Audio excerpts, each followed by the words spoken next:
The flames had already licked halfway up the side of the Silver Dollar Saloon when Xander Adkins spotted the billowing smoke from the cattle trail. Fort Benton, Montana, the last place he expected to find trouble on this spring day in 1883, was now home to a raging inferno that painted the clear blue sky with menacing black clouds. Without hesitation, Xander dug his heels into his horse's sides, sending the stallion thundering down the dusty path toward town. Clara Foster had only been working at the Silver Dollar for 3 weeks. As the town's newest singer, she'd finally found a way to support herself after her father's passing last winter. Now, trapped behind a wall of flames that separated her from the saloon's main exit, she pressed herself against the back wall of the storage room, clutching a damp handkerchief to her face as smoke filled her lungs. The heavy beams above groaned ominously as fire consumed the wooden structure. "Help!" she screamed, though she knew her voice couldn't possibly carry above the roar of the flames. The heat was unbearable, pressing against her skin like a physical force. Clara's blue dress was soaked with sweat, her golden hair tumbling loose from its pins as she searched desperately for any escape. Outside, chaos reigned as the townspeople formed a bucket brigade from the river. Fort Benton had seen its share of disasters, but fires were particularly feared in a town built almost entirely of timber. Sheriff Holden directed the efforts, his face grim beneath the brim of his hat. "The singer's still inside," shouted Mabel Wilson, the saloon owner's wife, her face streaked with soot. "Clara's trapped in there." Xander jumped from his horse before the animal had fully stopped, taking in the scene with a quick sweep of his green eyes. At 30 years old, he'd seen enough devastation to recognize a losing battle. The Silver Dollar was nearly engulfed, its front porch already collapsed in a tangle of burning wood. "Where in the building?" he demanded, grabbing Mabel's shoulders. "Back storage room," she sobbed. She was gathering fresh linens when it started. Without another word, Xander ripped off his bandana and soaked it in a water trough. He tied it around his face and studied the building. The main entrance was impassable, but he spotted a side window where the flames hadn't yet reached. Before anyone could stop him, he was running toward it. "Adkins, you're crazy," the sheriff shouted. "That roof's about to go." Xander ignored him, smashing his elbow through the glass and clearing the jagged edges with his gloved hand. He hoisted himself up and through, landing hard on the saloon floor. Immediately, the heat hit him like a wall and smoke stung his eyes despite the damp cloth. The air was nearly unbreathable. "Hello," he called out, crouching low. "Anyone here, call out." Clara heard the crash of glass and a voice calling through the roar of flames. New hope surged through her. "Here," she shouted, her voice raw from smoke. "I'm in the storage room," she pounded on the wooden door which had swelled in its frame from the heat. On the other side, a supporting beam had fallen, blocking her exit.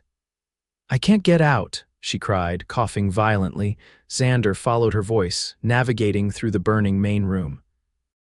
The piano in the corner was already ablaze, and bottles behind the bar exploded from the heat, sending shards of glass flying. He ducked instinctively, making his way to a narrow hallway. The smoke was thicker here, nearly blinding him. His lungs burned with each breath, keep calling out. He shouted, "Here, the door's stuck." Clara was growing dizzy from the smoke, her knees weakening beneath her. Xander found the door, feeling the heat radiating from it. He spotted the fallen beam and braced himself against the opposite wall. With a grunt, he pushed against the beam, muscles straining. It moved just enough for him to reach the door. "Stand back," he called before ramming his shoulder against the wood. Once, twice on the third try, the door splintered open. Through the smoke, he saw her, a young woman with golden hair, slumped against the far wall. Her blue dress was smudged with soot, and her face was pale beneath the grime. Even in these dire circumstances, Xander was struck by her beauty. "I've got you," he said, rushing to her side. Clara looked up into the face of her rescuer, a stranger with intense green eyes visible above his bandana. Without warning, a section of the ceiling collapsed behind them, sending up a shower of sparks. "We need to go. Now." Xander scooped Clara into his arms. She was lighter than he expected, fitting against his chest as though she belonged there. Keep your face down, he instructed, turning to find their exit route now blocked by flames. Clara buried her face against his shoulder, one arm wrapped around his neck. The window, she murmured weakly, pointing to a small opening near the ceiling of the storage room. Xander quickly assessed it too small for him, but maybe just large enough for her. Before he could formulate a plan, another beam groaned overhead. In one fluid motion, he carried Clara back through the doorway and down the hall, choosing a different route than he'd come. The heat was overwhelming now, his skin blistering despite the damp bandana. Almost there, he assured her, though he wasn't certain of it himself. The smoke was so thick he could barely see 3 feet ahead. Relying on instinct, he moved toward where he thought the side window should be. Clara clung to him, consciousness fading in and out. She felt the strong arms around her, smelled the leather and dust of him beneath the smoke. Despite the danger, she felt a strange sense of safety in this stranger's embrace. Xander spotted a faint rectangle of light the window he'd entered through. With the last of his strength, he carried Clara toward it. The floor beneath them creaked ominously. "Hold tight," he told her, shifting her in his arms to climb onto an overturned table. The window was just within reach. With one arm still supporting Clara, he used the other to clear the remaining glass from the frame. "You first," he said, lifting her toward the opening. Outside, he could hear shouts as townspeople spotted them. "I can't leave you," Clara protested weakly, her blue eyes meeting his. "You have to, I'm right behind you." Xander boosted her through the window, where waiting hands received her. The moment Clara was safely outside, the floor beneath Xander gave way. He jumped, catching the windowsill with his fingertips as the room collapsed behind him. Hands grabbed his wrists, pulling him through the opening just as a ball of flame erupted where he'd been standing seconds before. He tumbled onto the ground outside, gasping for fresh air as the bandana fell away from his face. Strong hands patted his back as he coughed violently, expelling smoke from his lungs. When he could finally breathe again, he looked up to find Clara wrapped in a blanket nearby, being tended to by the town doctor. "You damned fool," Sheriff Holden said, though there was admiration in his voice. "Could have gotten yourself killed." Xander couldn't take his eyes off Clara. "Is she all right? Thanks to you," the doctor called over. "Some smoke inhalation, minor burns, but she'll recover." As if sensing his gaze, Clara turned toward him. For a moment, their eyes locked across the chaotic scene, hers blue as the Montana sky, his green as prairie grass. Something passed between them, unspoken but profound. Then the rest of the saloon's roof collapsed with a deafening crash, sending a column of sparks into the sky. The moment was broken as everyone scrambled back from the heat. Xander didn't know then that he'd just rescued the woman who would change his life forever. He only knew that something in her eyes had reached into his soul and taken hold. And Clara, watching her rescuer rise to his feet against the backdrop of flames, felt something stir within her that had nothing to do with smoke or fear. In the days that followed, as Fort Benton rebuilt and recovered, their paths would cross again. The fire that nearly claimed their lives would kindle another kind of flame, one that neither time nor trials could extinguish. Clara's recovery was slower than the doctor had initially predicted. Smoke had damaged her lungs, leaving her with a persistent cough that worried the townspeople who had taken her in. The Wilsons, despite losing their saloon, insisted that Clara stay in their home while she healed. They had set up a small room for her in their modest house near the Missouri River. 3 days after the fire, Xander found himself standing outside the Wilsons' front door, hat in hand. He'd spent those days helping clear the charred remains of the Silver Dollar, his mind constantly returning to the woman he'd carried from the flames. He hadn't seen her since that day, and an inexplicable need to ensure her well-being had driven him to this doorstep. Mabel Wilson answered his knock, her round face breaking into a smile of recognition.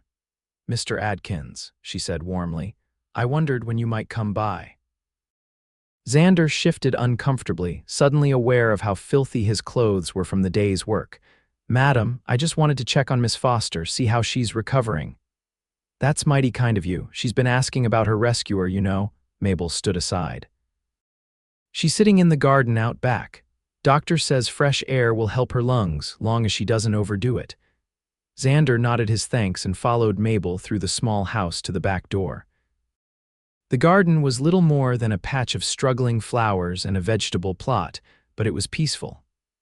Clara sat in a wooden chair, a quilt draped over her legs despite the mild spring day. Her golden hair was braided simply down her back, and her face, though still pale, had lost the gray pallor of that terrible day. She looked up as he approached, and recognition brightened her eyes.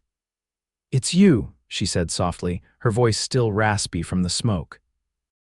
Xander removed his hat, suddenly feeling like an awkward schoolboy.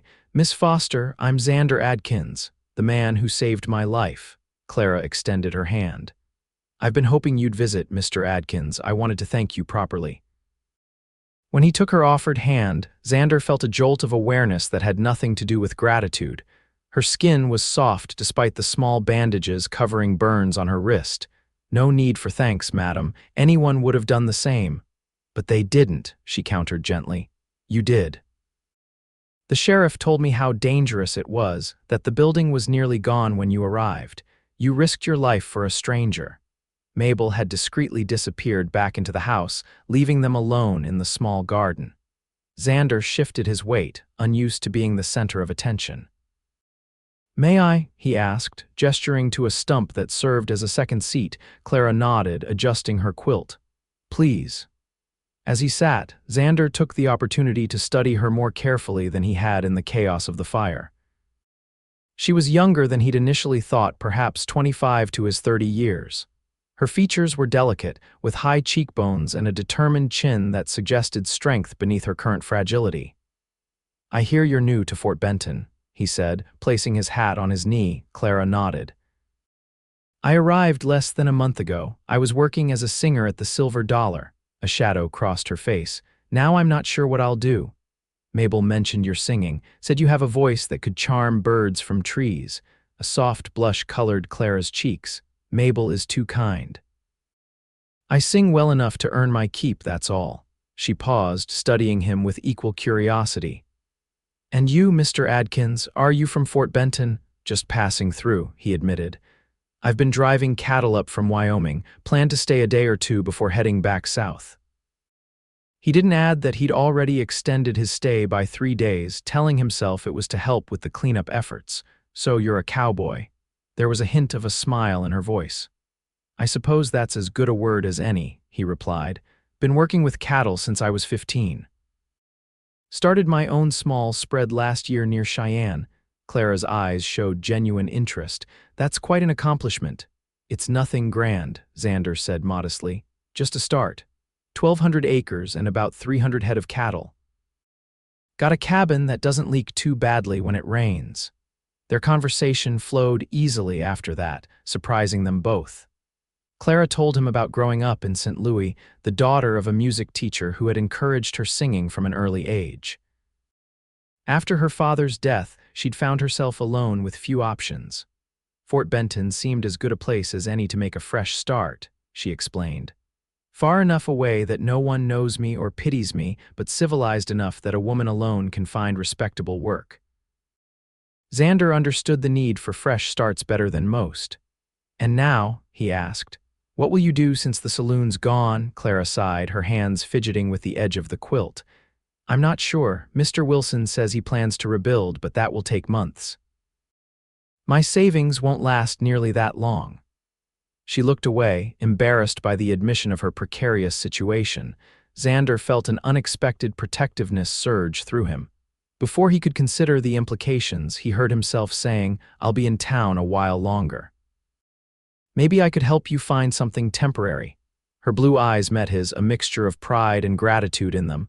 "That's very kind, Mr. Adkins, but I wouldn't want to impose." "Xander," he corrected gently, "and it's no imposition. Fort Benton's been good to me these past days. Least I can do is return the favor." A small coughing fit interrupted their conversation, reminding them both of Clara's still fragile health. Xander rose immediately, concerned. "I should let you rest," he said, placing his hat back on his head, "but I'd like to call again if you'll permit it." When her coughing subsided, Clara looked up at him, something vulnerable in her expression. I'd like that very much. Xander, the way she said his name, softly and with a hint of wonder, stayed with him long after he'd taken his leave. Walking back to the boarding house where he'd taken a room, Xander told himself he was simply being neighborly, helping someone in need.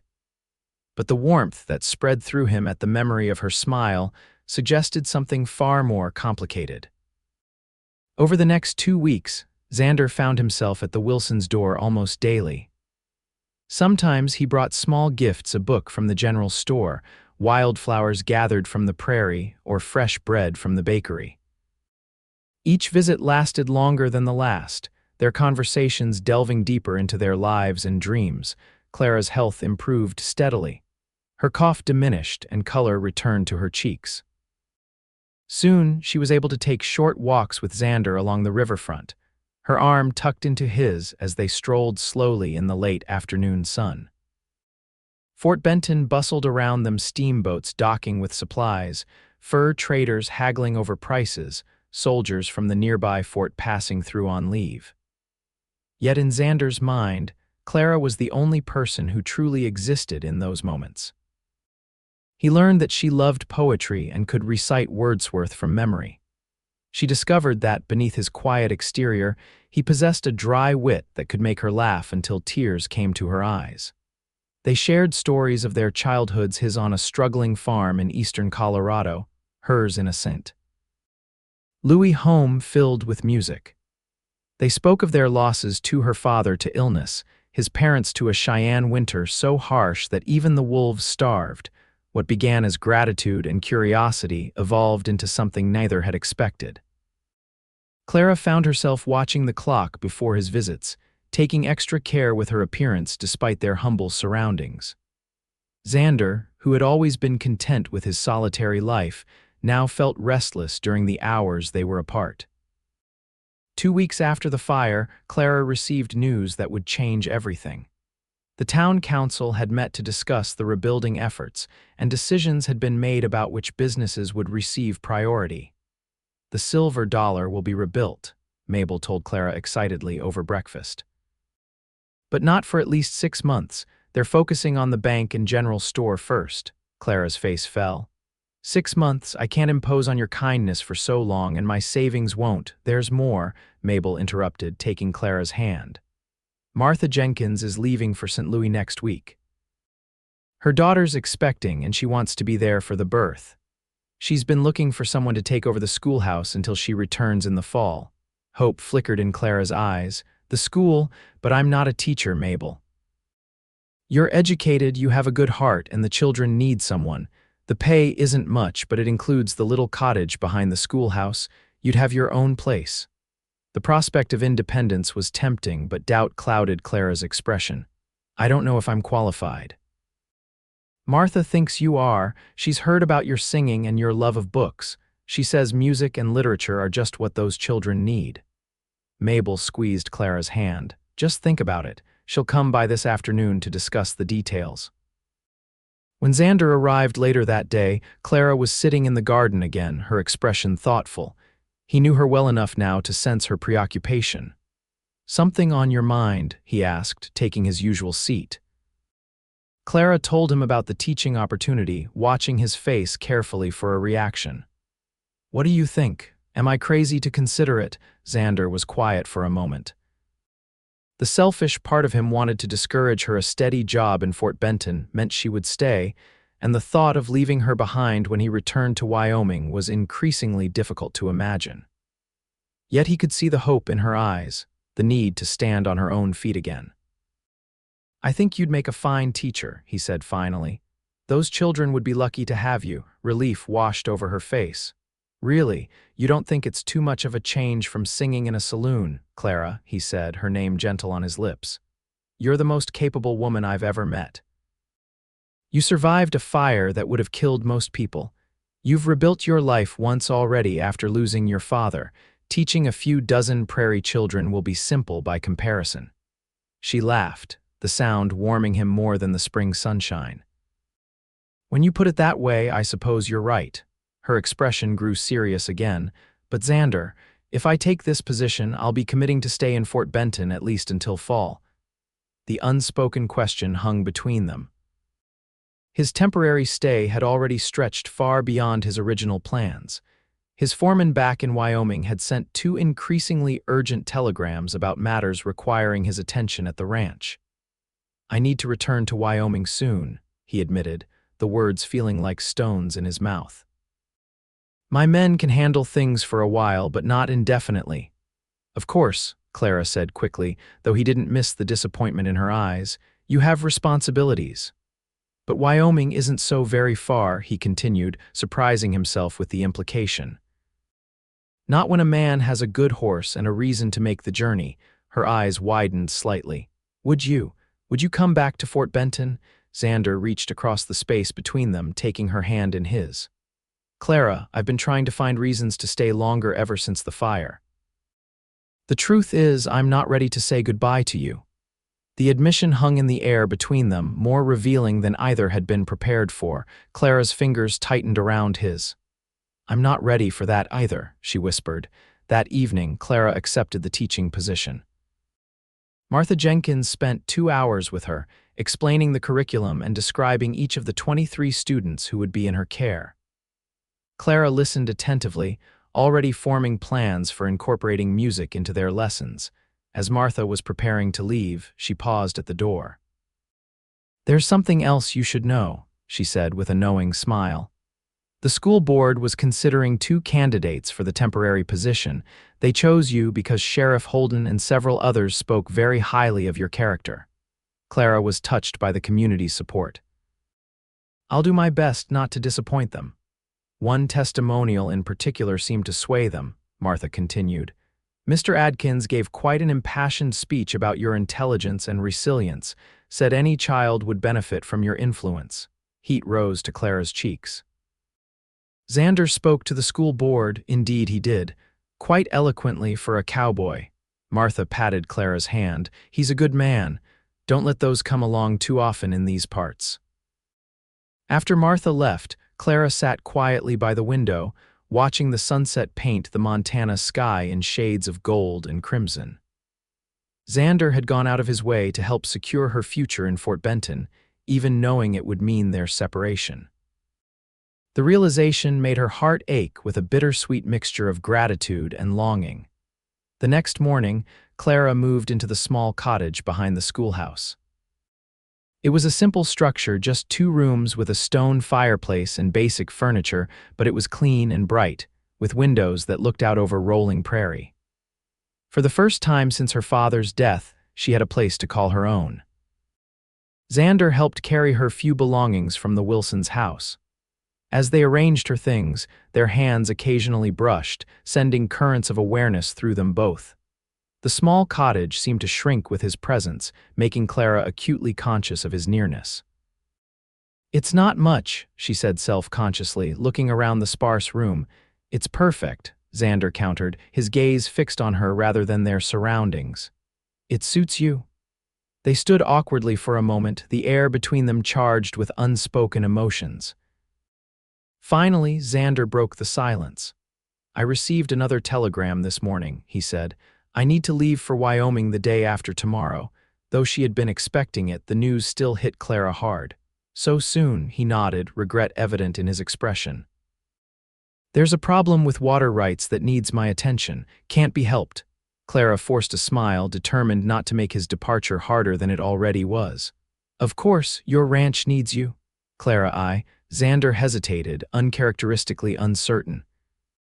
"I'd like to write to you if that would be welcome." "I'd be disappointed if you didn't," she admitted softly, his expression lightened. "And perhaps when things are settled at the ranch, I could return to Fort Benton, see how those students of yours are progressing. I'd like that very much." Their gazes held, the promise of future meetings easing the sting of imminent separation. Something was building between them, something neither had expected but both now cherished. The following evening, Xander took Clara to dinner at Fort Benton's only restaurant, a small establishment that did its best to bring Eastern refinement to the Montana frontier. She wore her best dress, a deep blue that matched her eyes, salvaged from the trunk she'd fortunately left at the Wilsons' home rather than the saloon. Xander had cleaned up as well, trading his work clothes for a pressed shirt and string tie. His dark hair was neatly combed, though a stubborn lock fell across his forehead in a way that made Clara's fingers itch to brush it back. They talked easily throughout the meal, but an undercurrent of awareness flowed beneath their conversation. This was their last evening together before an uncertain separation. Neither knew when or if they would see each other again, despite their intentions. After dinner, they walked along the Missouri River as twilight settled over Fort Benton. The water reflected the first emerging stars, and a gentle breeze carried the scent of cottonwoods and wild sage. "I never thanked you properly," Clara said, breaking a comfortable silence. "For dinner, it was my pleasure." "For speaking to the school board on my behalf," she clarified. "Martha told me," Xander looked embarrassed. "I just told them the truth, that you're intelligent and determined and any child would be fortunate to learn from you. Still, you didn't have to do that." She stopped walking, turning to face him. "You've done so much for me, Xander. First saving my life, then helping me find my place here. I don't know how I'll ever repay you." In the fading light, his expression was tender. "There's nothing to repay, Clara, meeting you, knowing you. It's been worth everything." Before she could respond, he reached into his pocket and withdrew a small package wrapped in brown paper.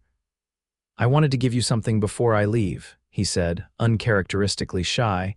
"It's not much, but—" Clara accepted the package, carefully unwrapping it to reveal a small leather-bound journal with a delicate silver clasp.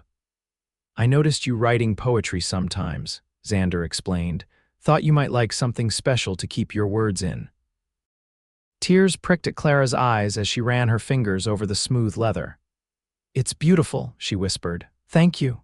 "Open it," he urged gently. Inside, on the first page, he had written in a careful hand, "To Clara, whose voice brings beauty to a world that sorely needs it. Until we meet again." Xander, the simple inscription touched her more deeply than flowery sentiments ever could have. It was pure Xander, straightforward yet profound, saying much with few words. Without thinking, Clara rose on her toes and pressed a gentle kiss to his cheek. "I'll treasure it," she said, her voice wavering slightly. When she began to step back, Xander's hand came up to cradle her face, his touch feather-light. For a heartbeat, they remained that way, suspended between friendship and something more. "Clara," he murmured, her name a question and an answer both. She nodded almost imperceptibly, and he lowered his head, bridging the space between them. His lips met hers in a kiss that started gently but quickly deepened as 3 weeks of growing feelings found expression at last. Clara's arms went around his neck, the journal still clutched in one hand as she surrendered to sensations she'd never experienced before. Xander held her as though she were precious, one arm around her waist while his other hand remained at her cheek, his thumb tracing the line of her jaw. When they finally parted, both were breathing unsteadily. Xander rested his forehead against hers, his eyes closed as though memorizing the moment. "I've wanted to do that since the day you looked up at me from that garden chair," he admitted. Clara smiled, her heart too full for words. She had never expected to find such feelings in Fort Benton, especially not with a Wyoming cowboy who had appeared in her life amid smoke and flame. "I'll come back," Xander promised, his voice rough with emotion. "As soon as I can, I'll be waiting," she answered simply. They walked back to her cottage hand in hand, the touch of his calloused palm against hers a comfort and a promise. At her door, he kissed her once more deeply, thoroughly, before reluctantly taking his leave. Clara stood in the doorway watching his tall figure disappear into the darkness, the journal pressed against her heart.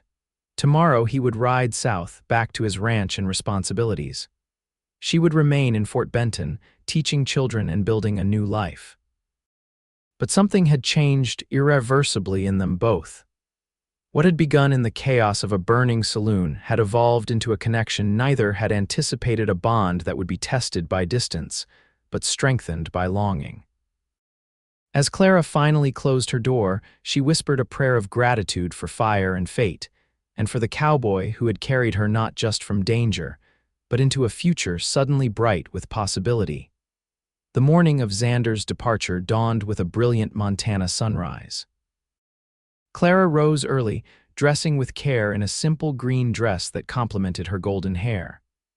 She had slept little, her mind filled with memories of their kiss by the river and anxious thoughts about the separation ahead. They had agreed to meet at the livery stable where Xander's horse was boarded. As Clara walked through the quiet streets of Fort Benton, she rehearsed what she would say, determined to send him off with a smile rather than tears. Xander was already there when she arrived, securing his saddlebags to his chestnut gelding. He wore his trail-clothed sturdy denim, leather chaps, and a wide-brimmed hat that shadowed his face. When he turned and saw her, his serious expression transformed into a smile that made her heart skip. "I wasn't sure you'd come," he said, stepping away from his horse. "Of course I came." Clara closed the distance between them, suddenly shy despite the intimacy they had shared the previous evening. "I couldn't let you leave without saying goodbye." Xander took her hands in his. "Not goodbye," he corrected. "Just until next time," Clara nodded, grateful for the distinction. "How long will it take you to reach your ranch?" "About 2 weeks, if the weather holds and nothing unexpected happens." He squeezed her hands gently. "I'll write as soon as I arrive." "And I'll reply immediately," she promised. They stood for a moment, both reluctant to end their time together. Around them, Fort Benton was coming to life, merchants opening shops, a steamboat whistle sounding on the river, the blacksmith already at work in his forge. "I have something for you," Clara said suddenly, reaching into her pocket. She withdrew a small handkerchief embroidered with delicate blue flowers. "I worked on it last night. It's not much, but—" "It's perfect," Xander said, taking it carefully. He noticed his initials, XA, stitched in one corner. "When did you find time to do this?" Clara smiled shyly. "As I said, I didn't sleep much." Xander tucked the handkerchief into his shirt pocket directly over his heart. "I'll keep it with me always." The livery owner emerged from the stable, leading another saddled horse. "Your pack horse is ready, Mr. Adkins," he announced. "Fresh supplies just like you requested." Xander nodded his thanks, then turned back to Clara. "I guess this is it," he said softly. Unable to help herself, Clara rose on her toes and pressed her lips to his. Xander responded immediately, one arm encircling her waist to draw her closer. Unlike their kisses the night before, this one carried the poignancy of imminent separation, both tender and urgent. When they parted, Clara whispered against his lips, "Come back to me, Xander Adkins." His green eyes held hers, intense and unwavering. "Nothing could keep me away." With visible reluctance, he stepped back, mounting his horse in one fluid motion. Looking down at her, he tipped his hat. "Take care of yourself, Clara Foster. Those children are lucky to have you." "And your cattle are lucky to have you," she replied, forcing a smile.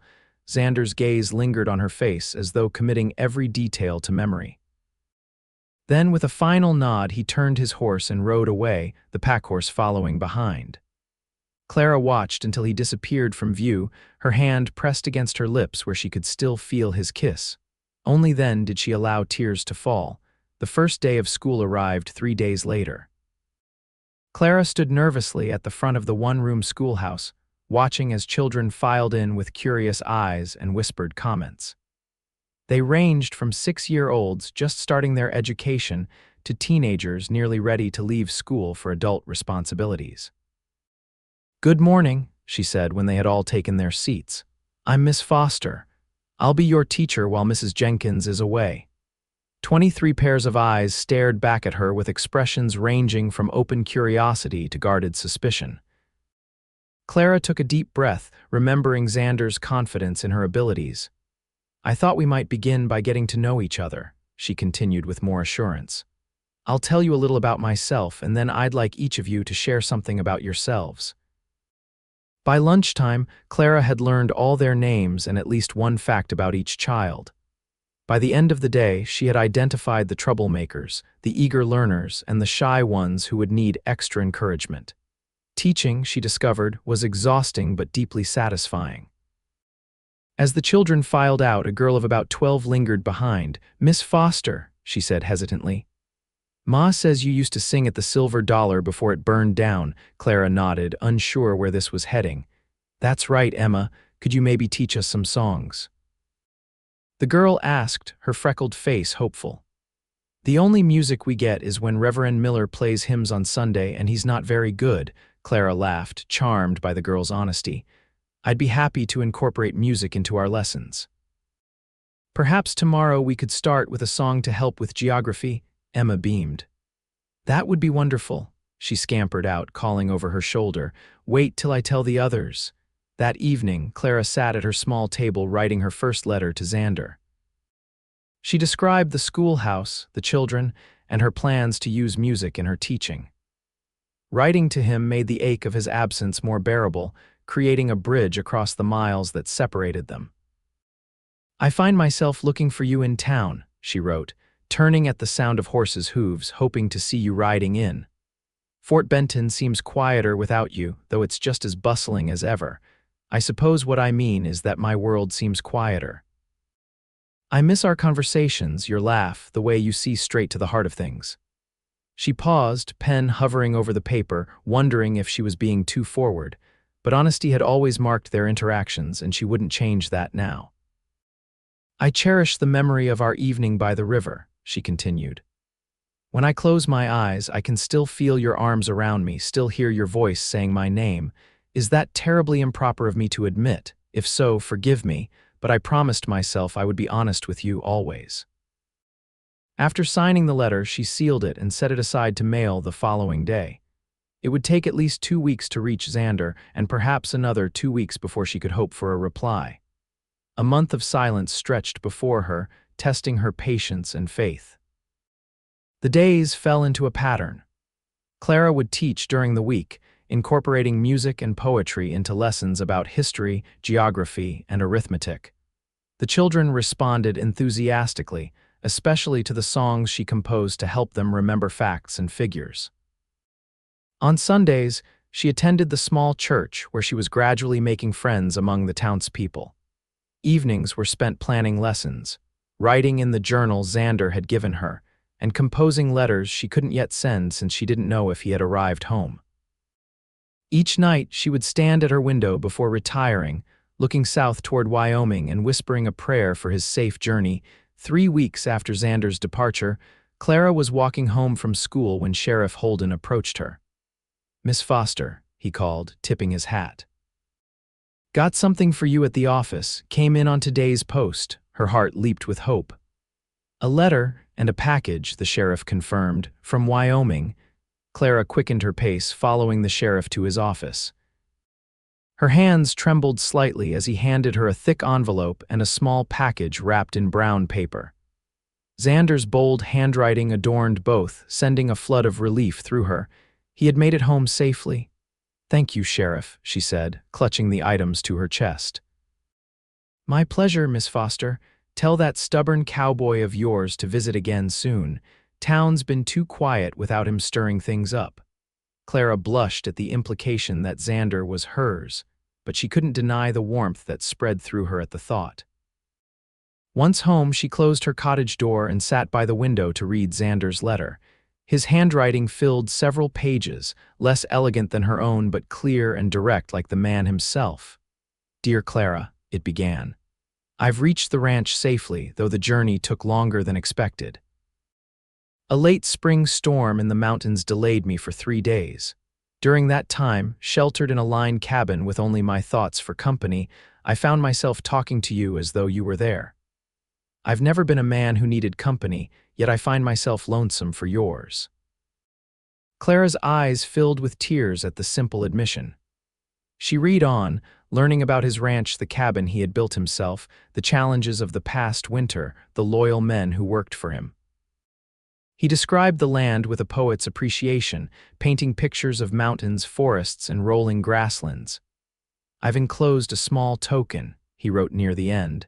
Something to remind you of me until I can fulfill my promise to return. Setting aside the letter, Clara opened the package.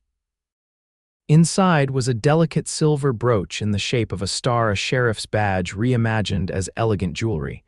A note explained, "This was my mother's. She always said it reminded her that even on the darkest nights, stars guide us home. I thought it fitting, as thoughts of you have become my guiding star." Tears flowed freely now as Clara pinned the brooch to her dress. The simple gift, with its profound meaning, touched her deeply. She had known Xander barely a month, yet he had become essential to her happiness in a way no one ever had before. She immediately began writing her response, filling pages with her experiences, thoughts, and growing feelings. The letters became her lifeline during the long separation, each one revealing more of herself and learning more about the man who had saved her from the fire. Spring gave way to early summer. The schoolchildren improved under Clara's tutelage, and her reputation as an excellent teacher spread throughout Fort Benton. Her integration into the community deepened as she participated in social events, church activities, and even a quilting circle where she was the youngest member by at least 20 years. Throughout it all, she wore Xander's star brooch every day, touching it absently when her thoughts turned to him.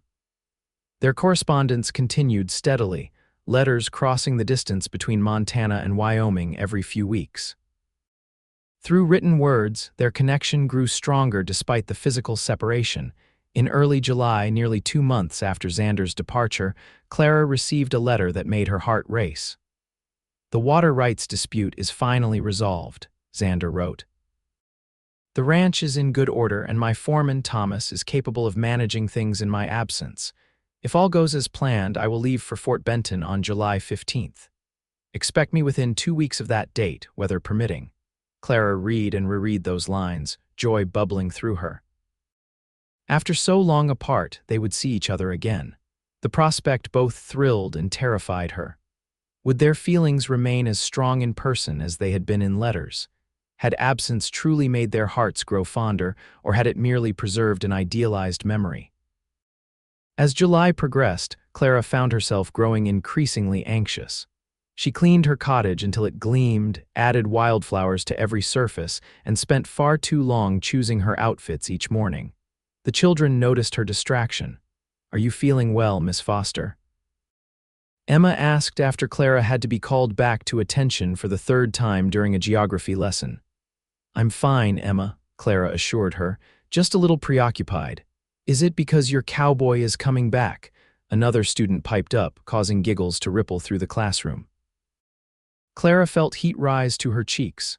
"That's enough, children. Now, who can tell me the capital of Montana Territory?" July 29th dawned bright and clear. Clara had calculated that if Xander had left on the 15th as planned, this could be the day of his arrival. She dressed with particular care in a blue dress that matched her eyes, pinning his silver star over her heart. All day, she found herself glancing out the schoolhouse windows at the slightest sound. By the time she dismissed the children, her nerves were stretched thin with anticipation and doubt. What if he had been delayed? What if he had changed his mind? As the afternoon waned, Clara sat on the small porch of her cottage, a book open in her lap, though she hadn't turned a page in over an hour. Her gaze repeatedly drifted to the road leading into Fort Benton from the south, hoping to see a familiar figure on horseback. The sun was beginning to set, painting the sky in dramatic oranges and pinks when she heard hoofbeats approaching. Clara stood, her book falling forgotten to the porch as a rider came into view. Even at a distance, she recognized Xander's broad shoulders and the way he sat his horse. Her heart leaped into her throat, and without conscious thought, she was moving, running down the path toward the road. Xander saw her at the same moment. He spurred his horse forward, closing the distance between them in a gallop that sent dust swirling. Before the animal had fully stopped, he was swinging down from the saddle, boots hitting the ground as Clara reached him. They collided in an embrace so fierce it nearly knocked them both off balance. Xander's arms encircled her waist, lifting her off her feet as he buried his face in her hair. Clara clung to his shoulders, breathing in the familiar scent of leather and prairie wind that she had missed so desperately. "Clara," he murmured, his voice rough with emotion, "God, I've missed you." "You're here," she whispered, scarcely able to believe it. "You're really here." When he set her down, his hands came up to frame her face, green eyes drinking in every detail. "More beautiful than I remembered," he said softly. Before she could respond, his mouth found hers in a kiss that expressed everything words could not: longing, relief, joy, and a passion that had only grown during their separation.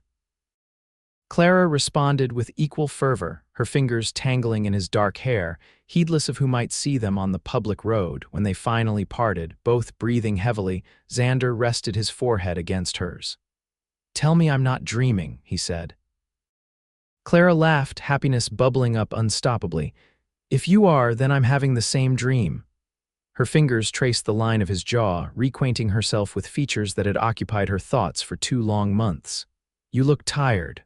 Rode hard the last few days," he admitted. "Couldn't stand being away from you any longer." His horse nickered softly beside them, reminding them of their surroundings. The sun had nearly set, casting long shadows across the dusty road. "Come," Clara said, taking his hand. "You must be hungry and in need of rest. I have a stew simmering, and you can tell me everything about your journey." Xander collected his horse's reins, walking beside Clara with their fingers intertwined. "I see you're wearing the star," he noted, his free hand gently touching the silver brooch. "Every day since it arrived," she confirmed. "It made me feel closer to you." His smile was tender as they reached her cottage. "I brought something else for you," he said, untying a package from his saddlebag, "but it can wait until after I've cleaned up a bit." 2 weeks on the trail leaves a man in sorry condition. Clara directed him to the pump behind the cottage, where he could wash away the dust of travel. While he tended to his horse and himself, she prepared a simple meal, her hands trembling slightly with the surreal joy of having him in her space at last. When Xander returned, his hair was damp and his face freshly shaved. He had changed into a clean shirt that emphasized the breadth of his shoulders and the lean strength of his frame. Clara felt her heart quicken at the sight of him. They sat together at her small table, talking late into the night as they shared the meal. Xander described his journey, the ranch he had left behind, and the arrangements he had made with his foreman. "I've given Thomas authority to make decisions in my absence," he explained. "I don't need to rush back this time." Clara's pulse jumped at the implication. "How long can you stay?" Xander's eyes held hers across the table. "As long as you'll have me, Clara." The simple statement hung in the air between them, laden with meaning. Clara reached across the table, taking his hand in hers. "And if I want you to stay forever?" she asked softly, hardly believing her own boldness. Xander's fingers tightened around hers. "Then I would be the happiest man in Montana territory." Later, as the hour grew late, propriety demanded that Xander take a room at the boarding house in town. Before leaving, he retrieved the package he had mentioned earlier. "I found this in Cheyenne before I left," he said, placing it in her hands. "Thought it might suit you." Clara unwrapped the package to find a leather-bound collection of poetry by Elizabeth Barrett Browning. Opening to the first page, she saw that Xander had marked a passage in Sonnets from the Portuguese. "How do I love thee? Let me count the ways. I love thee to the depth and breadth and height my soul can reach, when feeling out of sight for the ends of being an ideal grace." Tears pricked her eyes as she looked up at him. "Xander, I'm not good with fancy words," he said, his voice husky, "but those seem to say what I feel." Clara closed the book, holding it against her heart. "I love you too," she whispered. "I think I have since you carried me from that burning building." Xander stepped closer, one hand coming up to caress her cheek. "Marry me, Clara," he said simply. "Not right away if you're not ready, but someday be my wife." Joy burst through her like sunrise. "Yes," she answered without hesitation. "Yes, I'll marry you, Xander Adkins." His kiss was gentle this time, a sealing of promises and a glimpse of the future they would build together. When he finally took his leave, Clara stood in the doorway watching him go, her heart fuller than she had ever thought possible. From the ashes of disaster had risen a love neither had expected, but both now cherished beyond measure. The fire that might have claimed Clara's life had instead given her a new one with a cowboy who had risked everything to save a stranger and found his heart's home in the process. The news of Clara and Xander's engagement spread through Fort Benton with remarkable speed. By the following afternoon, it seemed everyone in town knew that the schoolteacher and the Wyoming rancher were to be married. Women stopped Clara on the street to offer congratulations, while men clapped Xander on the back when they encountered him at the general store. "When's the wedding, Miss Foster?" Emma asked boldly during the next day's lessons. Clara felt her cheeks warm as 23 pairs of eyes fixed on her expectantly. "Mr. Adkins and I haven't set a date yet," she answered truthfully. "Ma says you'll probably leave Fort Benton," another child piped up. "She says you'll go live on his ranch in Wyoming." The question of where they would make their home had not yet been resolved. Clara smoothly redirected the children's attention to their arithmetic lesson, but the innocent observation lingered in her mind throughout the day. That evening, as she and Xander walked along the riverfront, she broached the subject. "The children asked about our plans today," she said, her arm linked through his. "They assume I'll be leaving Fort Benton." Xander was quiet for a moment, his expression thoughtful. "I've been considering our options," he admitted. "My ranch is my livelihood, everything I've worked for these past years." Clara nodded, understanding the importance of what he had built. "And I've found purpose here teaching these children, which leaves us with a difficult decision." Xander stopped walking, turning to face her. "I won't ask you to give up something that brings you such joy, Clara, but running a cattle ranch isn't something I can do from Fort Benton." "I wouldn't ask that of you either," she said softly. They stood in silence, the Missouri River flowing steadily beside them, a reminder of the distance between their two worlds. "What if we compromised?" Xander suggested finally. "You have obligations to the school until Mrs. Jenkins returns in the fall. I can stay in Fort Benton until then, making trips back to the ranch when necessary." "And after that?" Clara asked. "After that, perhaps you could come to Wyoming," he continued. "Not permanently at first, if you're uncertain. Come see the land, meet the people. If you find it to your liking, we could marry there before winter sets in. And if I don't?" The question was barely audible. Xander's hands came up to cradle her face. "Then we'll find another solution," he promised. "What matters most is that we're together, Clara. The where of it is secondary." Relief washed through her at his understanding. "I do want to see your ranch," she assured him, "to know the place that shaped you, and I think I could be happy anywhere as long as we're together." His smile was tender as he bent to kiss her. "Then that's what we'll do, one step at a time." The following weeks passed in a blur of happiness for Clara. During the day, she taught her students with renewed enthusiasm, incorporating stories of Wyoming's geography and history into her lessons. Evenings and weekends were spent with Xander, exploring the countryside around Fort Benton on horseback, or simply enjoying quiet conversations on her porch. Their courtship, which had begun in letters, now blossomed in person.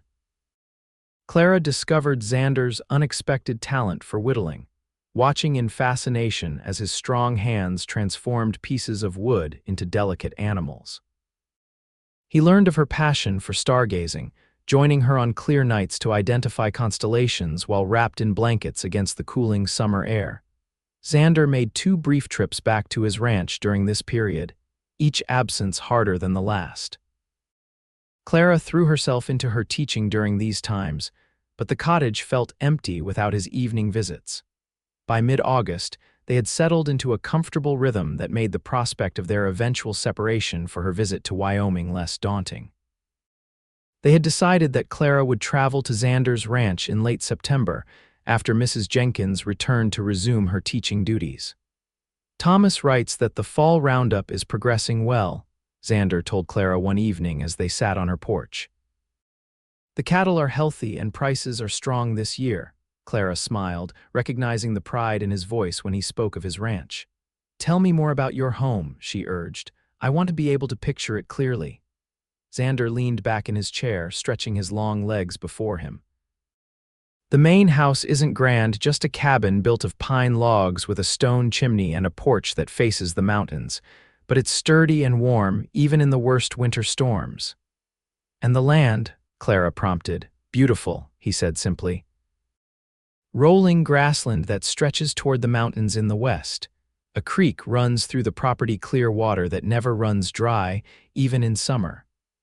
Pine forests on the north boundary where deer and elk shelter. In spring, wildflowers cover the meadows in colors that would put a painter's palette to shame." His description painted a vivid picture that made Clara eager to see it for herself. "It sounds wonderful," she said sincerely. It is, Xander agreed, but it's been missing something important. His green eyes held hers. Someone to share it with. Clara's heart swelled with love for this man who had come into her life so unexpectedly. Soon, she promised, reaching for his hand. Soon I'll see it through your eyes. As August turned to September, preparations began for Clara's departure. Mrs. Jenkins returned from St. Louis, plump and beaming from her time with her new grandson. She spent several days observing Clara's teaching methods, expressing delight at the progress the children had made. "You've done wonders with them," she told Clara warmly. "Especially with their reading and recitation. I've never heard Emma Johnson speak so confidently." Clara glowed at the praise. "They're wonderful children. I'll miss them terribly." "Fort Benton will miss you too," Mrs. Jenkins said, patting her hand, "but love calls us to new places sometimes. My Jacob followed me to 3 territories before we settled here." The children's reaction to news of Clara's impending departure was mixed. Some expressed genuine sorrow, while others were excited by the romance of their teacher traveling to Wyoming to marry her cowboy. "Will you come back to visit?" Emma asked, her freckled face serious. "I hope to," Clara assured her, "and perhaps someday you can visit Wyoming."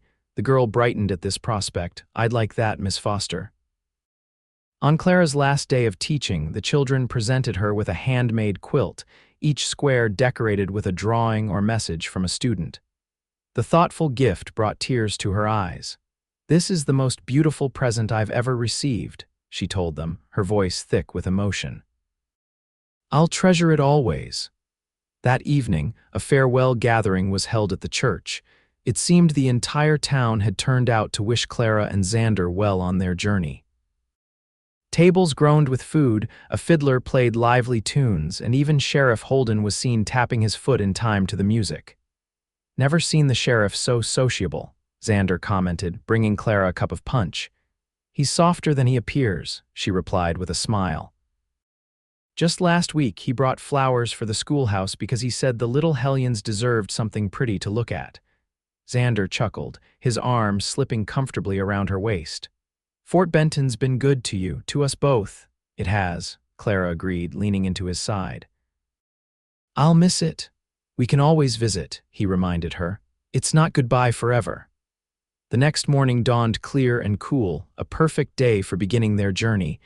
Xander had purchased a sturdy wagon for Clara's belongings and hired a local young man to help drive their small caravan. Clara would ride beside Xander for most of the journey, but the wagon would provide shelter if the weather turned. As they prepared to depart, a crowd gathered to see them off. Clara embraced Mabel Wilson, who had been like a mother to her since the fire. "You write to me, young lady," Mabel instructed, wiping tears from her plump cheeks. "I want to hear all about Wyoming." "I promise," Clara said, hugging the older woman tightly. There were more embraces, handshakes, and good wishes. Sheriff Holden presented Xander with a new Winchester rifle for protection on the trail, while Mrs. Jenkins gave Clara a book of household remedies for when doctors are scarce. Finally, it was time to leave. Xander helped Clara onto her horse, a gentle mare he had purchased specifically for her. As they rode out of Fort Benton, Clara turned in the saddle for one last look at the town that had become her home. The schoolhouse stood on its small hill, windows reflecting the morning sun. The rebuilt Silver Dollar Saloon gleamed with fresh paint.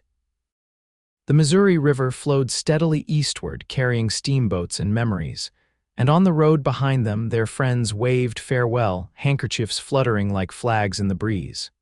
"Ready?" Xander asked softly beside her. Clara took a deep breath, then nodded. "Ready." The journey to Wyoming took nearly 2 weeks. They traveled at a leisurely pace, stopping early each evening to make camp and rest the horses. Xander was a patient teacher, showing Clara how to start a fire, set up a tent, and even shoot the new Winchester rifle. "I hope I never need to use it," she said after her first successful attempt at hitting a distant tree. "So do I," Xander agreed, "but on the frontier, it's a skill worth having." They crossed into Wyoming territory on a brilliant autumn day. The landscape gradually changed from the rolling plains of Montana to more varied terrain, rugged hills. stands of pine, and meadows where the grass was beginning to turn golden. "How much farther?" Clara asked as they made camp that evening. "3 more days," Xander answered, building a fire as the sun began to set. "We'll reach the north boundary of my land by midday on the 3rd day, then it's about 2 hours to the main house." Clara nodded, excitement and nervousness warring within her. Soon she would see the place Xander called home, meet the men who worked for him, and discover whether she could truly envision a life there. The final days of their journey passed quickly. As Xander had predicted, they crossed onto his land around noon on the 3rd day. He pointed out landmarks as they rode the creek he had described, a line cabin where his cowboys sometimes stayed during roundup, a stand of aspens whose leaves trembled gold in the autumn sunlight. "It's beautiful," Clara said sincerely, understanding why he took such pride in this land. Xander's smile was warm as he gazed at the landscape. "Wait until you see it in spring," he said. "When the snow melts and everything turns green overnight." They crested a small rise, and suddenly the main house came into view. It was exactly as Xander had described, a sturdy log cabin with a stone chimney set against a backdrop of distant mountains. A corral and barn stood nearby, along with several smaller outbuildings. Smoke rose from the chimney, indicating that someone was expecting them. As they approached, a man emerged from the barn, followed by 2 others from the bunkhouse. They waved in greeting, and Xander raised his hand in response. "That's Thomas, my foreman," he told Clara, pointing to the tallest of the 3 men. "The others are Jim and Hank, 2 of my best hands." Clara straightened in her saddle, suddenly conscious of her appearance after days on the trail. These men were Xander's closest companions, and their opinion mattered. "They'll love you," Xander assured her, reading her thoughts, "just as I do." They rode into the yard, where Thomas stepped forward to take the reins of Xander's horse. "Welcome home, boss," he said, then tipped his hat to Clara. "Madam, it's a pleasure to finally meet you. Mr. Adkins has told us a great deal about the lady who stole his heart." Clara smiled, warming to the foreman's friendly manner. "All good things, I hope." "Nothing but," Thomas assured her with a grin. The other cowboys approached, also tipping their hats respectfully. Jim, a weathered man in his 50s, had kind eyes that crinkled at the corners. Hank was younger, perhaps Xander's age, with an easy smile and a slight limp. "We've got supper almost ready," Jim announced. "Figured you'd be hungry after the trail. And the house is all prepared for the lady," Hank added. "We cleaned till Thomas said we were fussing worse than old women." Clara laughed, already feeling welcome among these straightforward men. "I appreciate the trouble you've gone to," she said. Xander helped her down from her horse, his hands lingering at her waist. "Let me show you the house," he said softly. "Then you can rest before supper if you'd like." She nodded gratefully, suddenly aware of the fatigue from their long journey. Xander led her up the path to the cabin, pushing open the heavy wooden door with a gesture that invited her to enter first. Clara stepped inside, immediately struck by the sense of home that pervaded the simple space. A large stone fireplace dominated one wall, with comfortable chairs arranged before it. A dining table crafted from polished pine stood near windows that looked out toward the mountains. Everything was neat and well-maintained, if plain. "It's not fancy," Xander said, watching her reaction carefully, "but it's solid. It's perfect," Clara replied honestly, turning to face him. "Truly, Xander, I can see why you love it here." Relief crossed his features. "Come, let me show you the rest." He led her through the cabin, the kitchen with its iron stove, a small study lined with books that surprised and delighted her, and finally, the bedroom. Here, someone had placed wildflowers in a jar beside the bed, a feminine touch that brought tears to Clara's eyes. "The men must have gathered those," Xander said, clearly touched by the gesture. "I've never had flowers in the house before." Clara moved to the window, looking out at the land that stretched toward the mountains. This would be her view each morning if she chose to make her life here. The thought was both daunting and exhilarating. Xander came to stand behind her, his hands resting lightly on her shoulders. "What are you thinking?" he asked quietly. "That I can see myself here," she answered truthfully. "With you, building a life, a family." He turned her gently to face him, his expression serious. "Are you certain, Clara? This isn't Fort Benton. The nearest neighbors are 5 miles away. Winters can be harsh and luxuries are few." "I don't need luxuries," she assured him. "I need you, this land.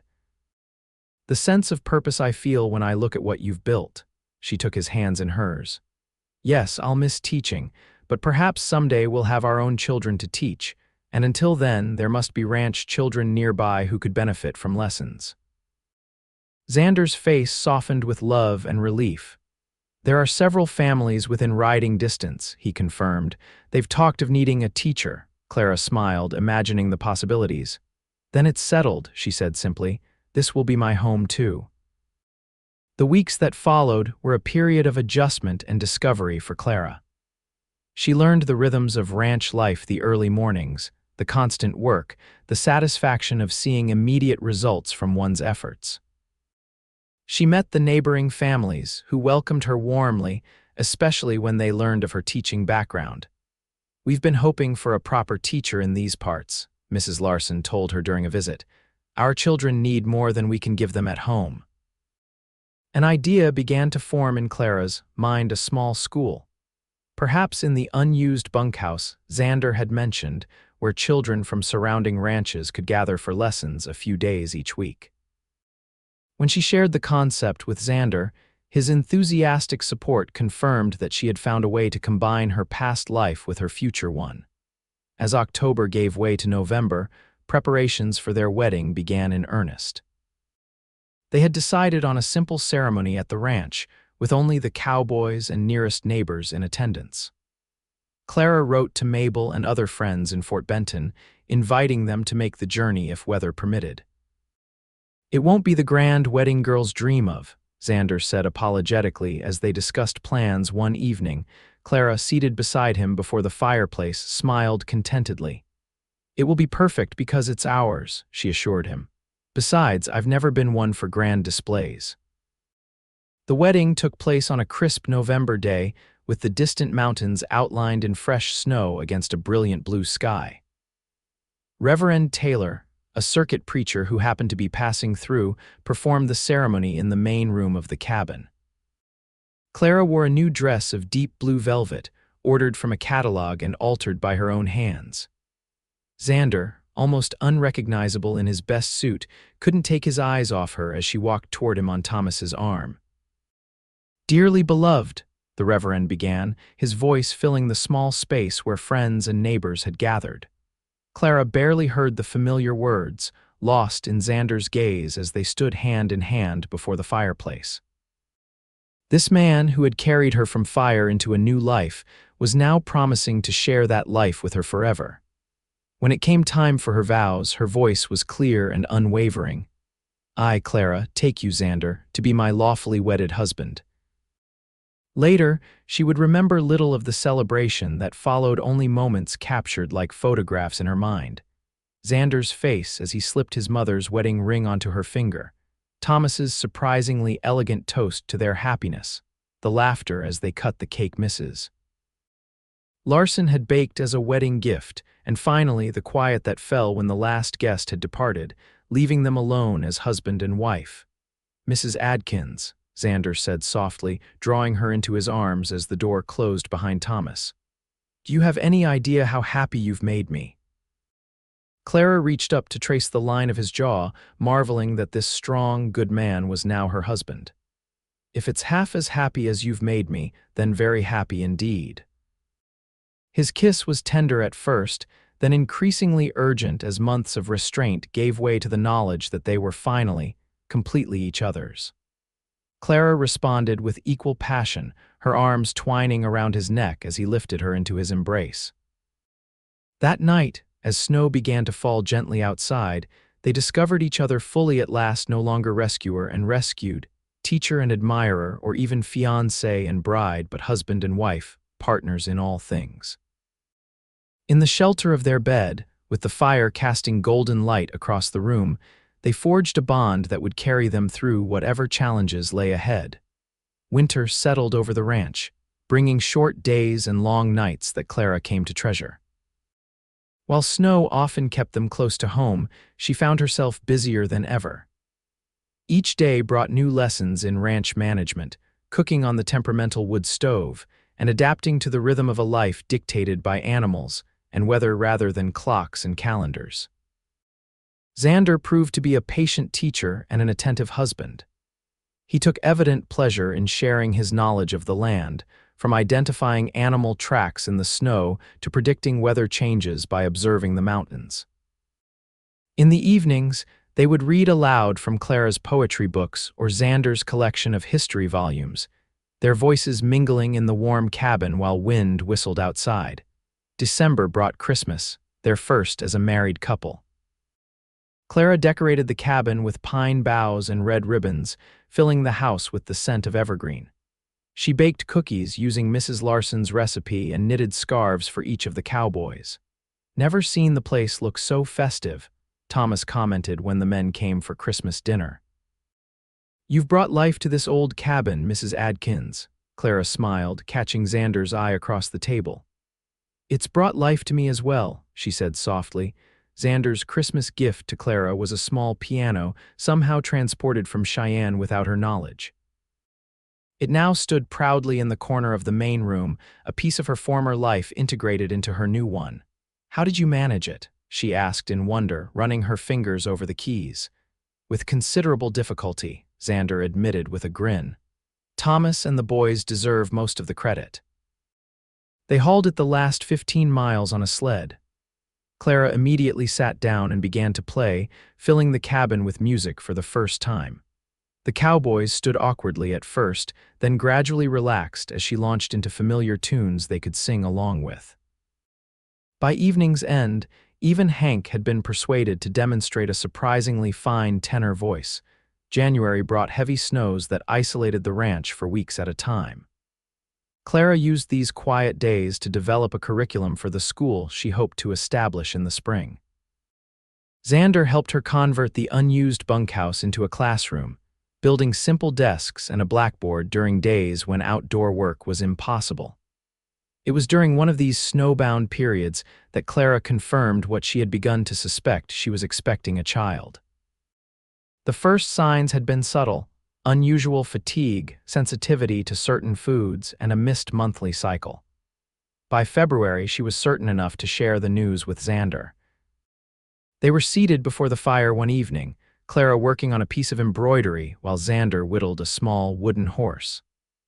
The domesticity of the scene struck her suddenly. This man, who had once seemed so wild and unpredictable, now contentedly engaged in a craft beside his wife.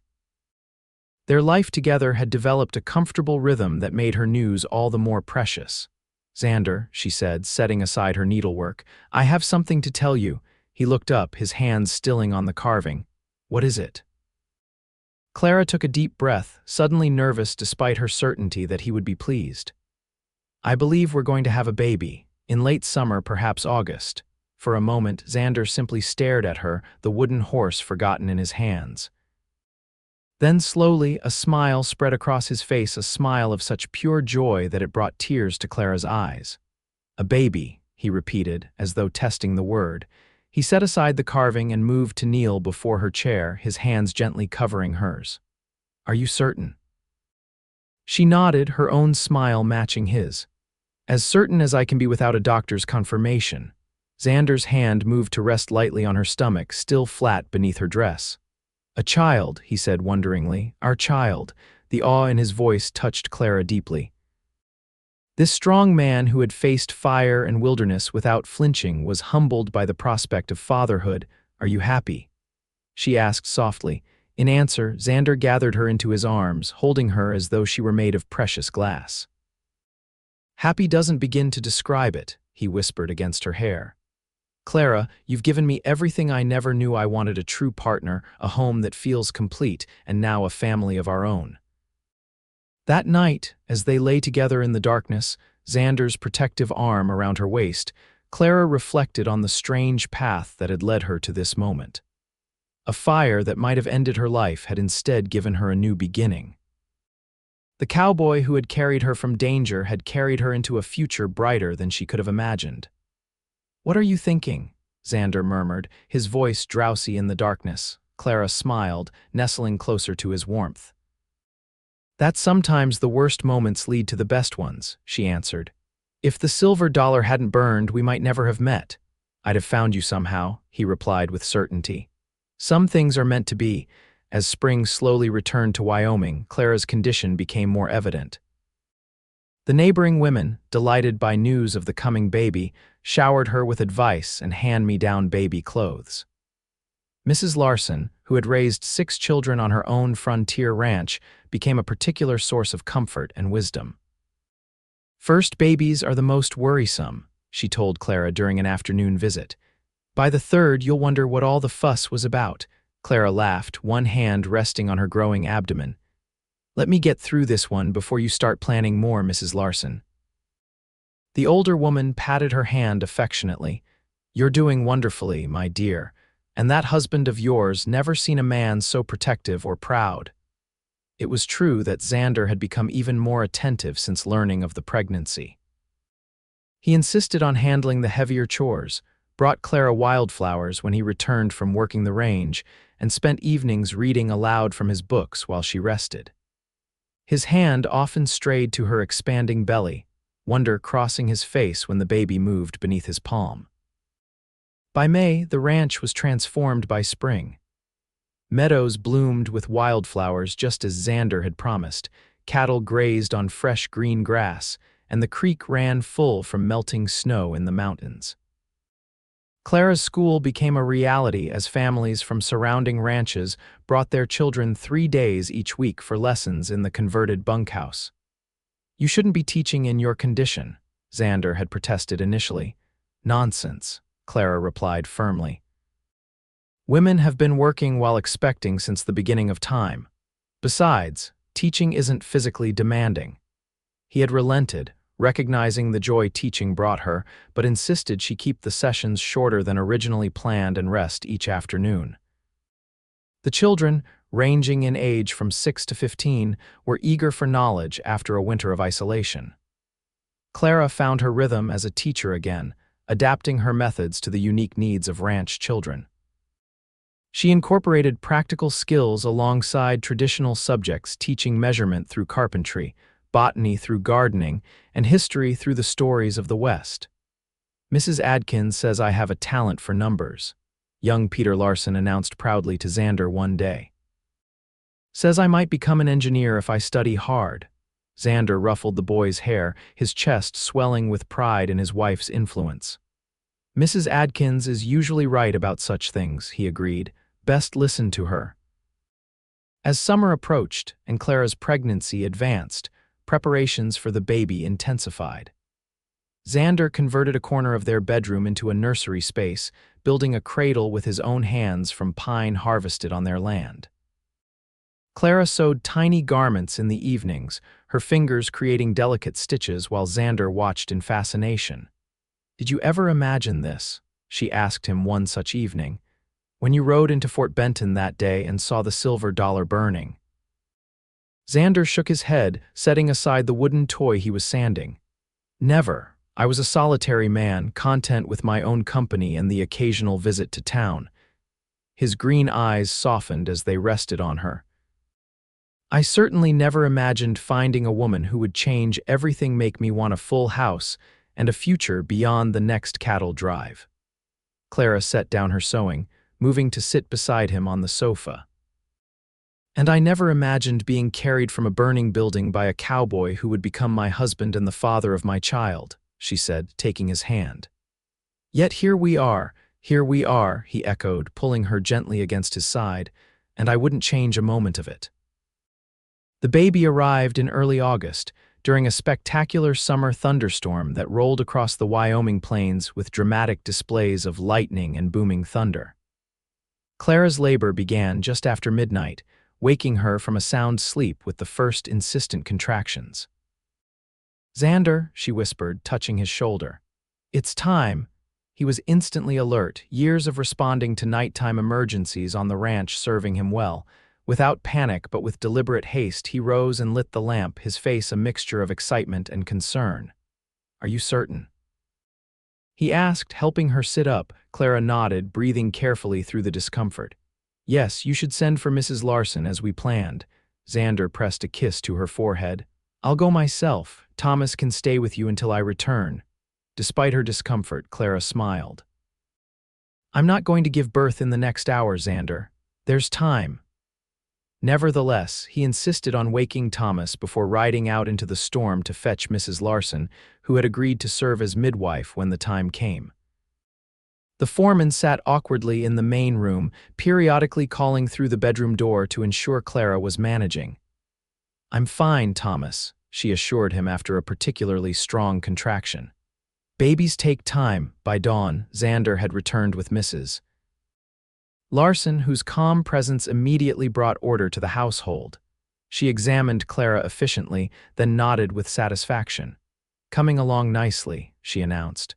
First babies usually take their time, but yours seems eager to meet the world. She sent Xander and Thomas from the bedroom, despite Xander's reluctance to leave Clara's side. Men are no use at birthing, she said firmly. Go see to the ranch. We'll call when there's news. The hours that followed tested Clara's endurance and Xander's patience. He paced the main room like a caged animal, starting toward the bedroom at each sound from within, only to be intercepted by Thomas or Jim, who had arrived to help with ranch duties. Women have been doing this since Eve, Jim reminded him, though the older man's own nervousness betrayed his concern. Mrs. Adkins is strong. She'll be fine. Just past noon, as the storm finally began to move eastward, a new sound joined the diminishing thunder, the lusty cry of a newborn. Xander froze in his pacing, his eyes fixing on the bedroom door. When it opened a few minutes later, Mrs. Larson stood there, her face tired but beaming. You have a son, Mr. Adkins, she announced. A fine, healthy boy with his mother's blue eyes and, if I'm not mistaken, your stubborn chin. Xander swayed slightly, steadied by Thomas's hand on his shoulder. Clara, he managed to ask, is she? Tired but well, Mrs. Larson assured him. She's asking for you. He needed no further invitation, crossing the room in 3 long strides. The scene that greeted him in the bedroom would remain etched in his memory forever. Clara propped against pillows, her golden hair damp with exertion, but her face glowing with a joy he had never seen before. And in her arms, a small bundle wrapped in the blanket her students had made. Xander, she said softly, looking up as he entered, come meet your son. He approached the bed slowly, overwhelmed by emotions he had no words to express. When Clara carefully shifted the baby so he could see the tiny face, Xander felt his heart expand with a love so powerful it nearly brought him to his knees. He's perfect, he whispered, gently touching one miniature hand. The baby's fingers instantly curled around his, a grip surprisingly strong for one so small. Just like his mother, Clara smiled tiredly. I was thinking we might call him William after your father, William Thomas Adkins. Tears pricked at Xander's eyes. That she had chosen to honor his father, a man she would never meet but whose strength had shaped the man she loved, touched him deeply. William, he repeated, testing the name. It's perfect, Mrs. Larson discreetly left the room, closing the door behind her to give the new family their private moment.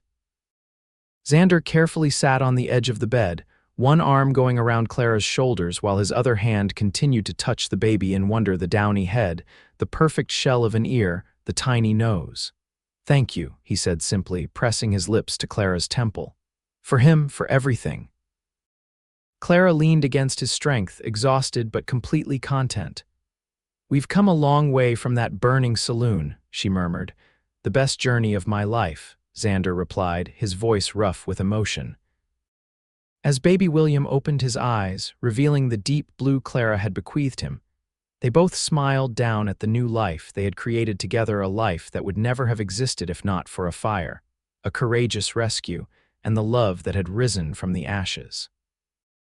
5 years later, Clara stood on the porch of the expanded ranch house, watching as Xander gave their son William his first riding lesson on a gentle pony. The boy, a sturdy 4-year-old with his mother's blue eyes and his father's determined chin, sat proudly in the small saddle while Xander led the pony in a careful circle. Look, Mama, William called. I'm riding like Papa, Clara waved, adjusting the infant daughter cradled in her other arm. I see you, sweetheart. You're doing wonderfully. Little Emma, named after Clara's favorite student from Fort Benton, gurgled happily, waving plump arms at the activity. At 8 months old, she was already showing signs of her mother's musical inclination, responding to songs with delighted kicks and coos. The ranch had prospered in the years since William's birth.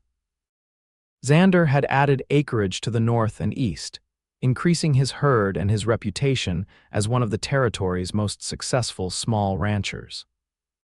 The original cabin had been expanded to accommodate their growing family, with a proper parlor where Clara's piano now stood, and a dedicated schoolroom where she taught not only their children, but those from neighboring ranches 3 days each week.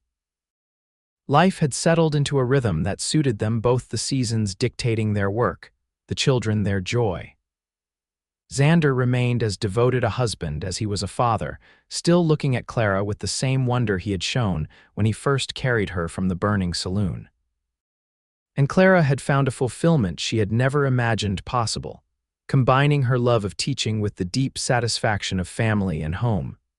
They had returned to Fort Benton twice, once to show William his mother's former home, and again when Emma was still an infant. The town had grown, the Silver Dollar Saloon thriving under new management. Their friends had welcomed them warmly, especially Mabel Wilson, who had spoiled the children shamelessly during their visit. Now, as Clara watched her husband and son together in the golden afternoon light, she felt a profound gratitude for the strange twist of fate that had brought them together. The fire that might have ended her life had instead given her everything she now cherished. Xander looked up, catching her eye across the yard.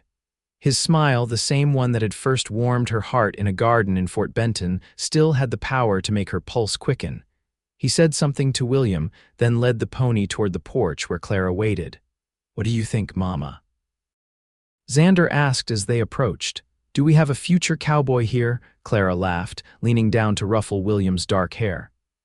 "I think we have a boy who takes after his father in all the best ways." Xander's expression softened as he looked at his family, the woman he had carried from fire, the son who carried his name, and the daughter who carried Clara's gentle spirit. "I'm the fortunate one," he said quietly, reaching up to touch Clara's cheek with a tenderness that had only deepened with time. "Every single day."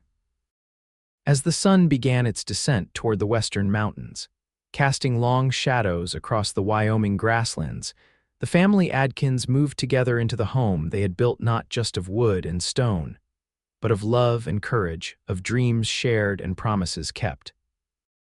And Clara, once a singer trapped in a burning saloon, now sang lullabies to her children in the safety of her husband's embrace, knowing that sometimes the most devastating fires can forge the strongest bonds that, like the silver star she still wore pinned above her heart, would guide them home through whatever darkness might come.